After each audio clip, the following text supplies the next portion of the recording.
नमस्ते दोस्तों, welcome to down hauler. Please enjoy it.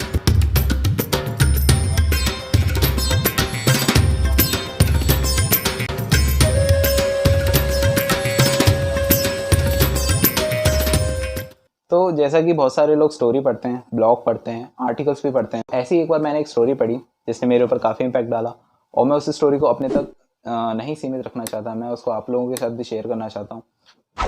काफ़ी समय पहले एक राजा था जिसकी एक बार दूसरे राज्य के राजा के साथ झगड़ा हो गया और वो झगड़ा इतना बढ़ गया कि वो युद्ध स्तर तक पहुंच गया। तो उस समय राजा के पास एक ही सिचुएशन थी और उस सिचुएशन में सबसे ज़्यादा उसके लिए इम्पोर्टेंट ये था कि वो यह सुनिश्चित कर ले कि जीत उसी की हो।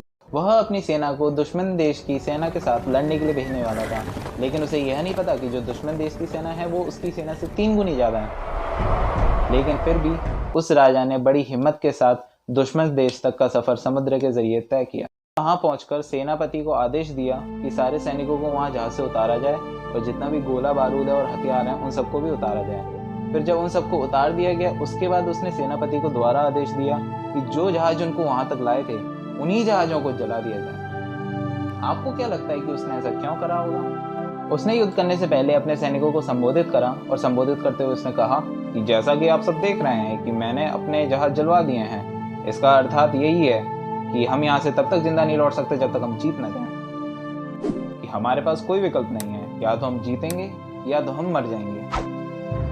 और उसकी इन सब बातों को सुनकर सेना के अंदर जोश जागा और उन्होंने पूरे दिल लगा के अपनी जान की परवाह न करते हुए लड़ाई लड़ी और आखिरकार उन्होंने जीत हासिल की। हर वो व्यक्ति जो किसी भी काम में जीत हासिल करना चाहता है उसे अपने जहाज जलाने के लिए तैयार रहना चाहिए। आपको अपने पीछे हटने के सारे रास्ते बंद करने होंगे। यही वो तरीका है जो आपको आपकी मंजिल तक जरूर पहुंचाएगा। तो यहीं हमारी स्टोरी समाप्त होती है। अगर आपको स्टोरी पसंद आई तो प्लीज़ लाइक कीजिए, सब्सक्राइब कीजिए और इस स्टोरी का बेस्ट पार्ट कमेंट में हमें बताइए।